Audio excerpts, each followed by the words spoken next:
Hi, this is Eric Martin with Board Game Geek. I'm here with designer Kevin Nunn. Hi, everybody. Looking at Food Chain, which apparently is from Mayfair Games. Yes, coming I up from... saw on a sheet that passed by me. But otherwise, I know nothing about this.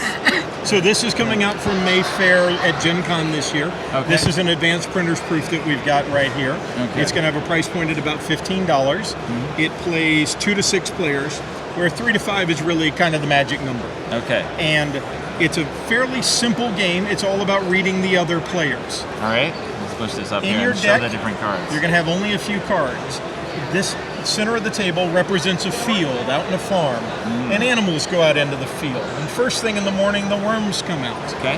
And who would like to catch a worm? An early bird would like to catch a worm. And so you'll notice he's thinking about a worm. That's right. But birds have to be careful. He's probably got other thoughts in mind too. You shouldn't stereotype him. Just a little bit. It's a little too obsessed. A cat would love to catch a bird, so the cat is thinking about the bird. The dog would love to catch cats. Okay. And a flea would love to bite a dog. Okay. And then we have one additional card, which is the top dog, which is used as like a start player marker. Okay. Right? So each player has a set of cards. This is just one of each, but what each player gets is their own preset deck. Okay. If you notice, the cards also have stars on them, and the stars are the victory point value of these. So worms and the dog are very valuable. Okay. Birds and the cat are less valuable, and the flea is worth nothing. Okay. But the flea can catch dogs, the dog can catch cats, and so on and so on. So just as a quick example of play, what's going to happen is each player is going to have a deck. So we're going to pretend that we've got some players here. Okay. And I'm just going to randomize these a little bit, but normally what happens is a player is looking at their hand, and they know what they've got in their hand. They have their entire deck of cards in their hand. You get to look through your cards, and looking they're through... not identical, or are they? They are. The decks are identical. Okay. Each player has the same hand of cards. Okay. Each player has 3 worms, 2 cats, 2 birds, 1 dog, and 1 flea. Okay. So looking through your hand, each player is going to pick a card to play. And so there's a card, and there's a card, and there's a card. So these cards were played by the players, and this player is the top dog. Then we're going to each reveal our cards. So, what has happened?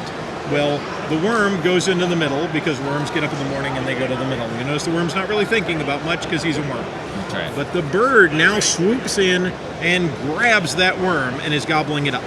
So right now, this player's bird has caught that worm. But wait, these cats also want to catch that bird. Yes.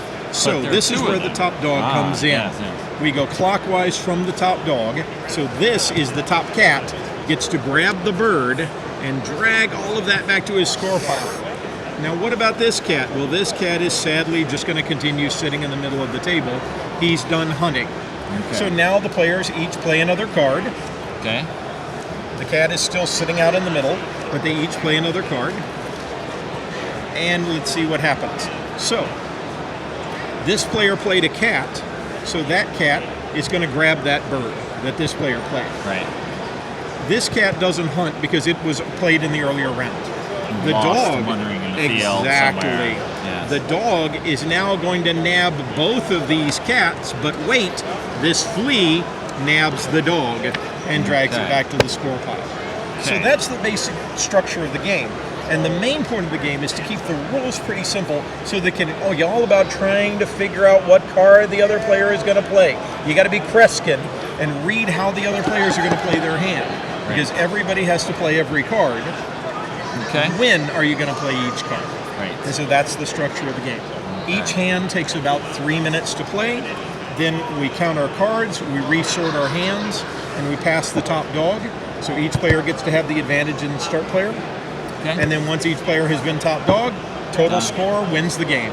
Okay. Total playtime about 30 to 45 minutes, depending on how much wine is circulating. Okay. All right, and that's not part of the food chain. Well, but it does help. A little libation. That's right. It greases the chain. Absolutely. All the way down. Absolutely. Grease it with wine. There you go. Whatever it takes. Overview of Food Chain. Thanks, Kevin. Available at Gen Con. 2017. 2017. Thank you, folks. In case you're watching in the future,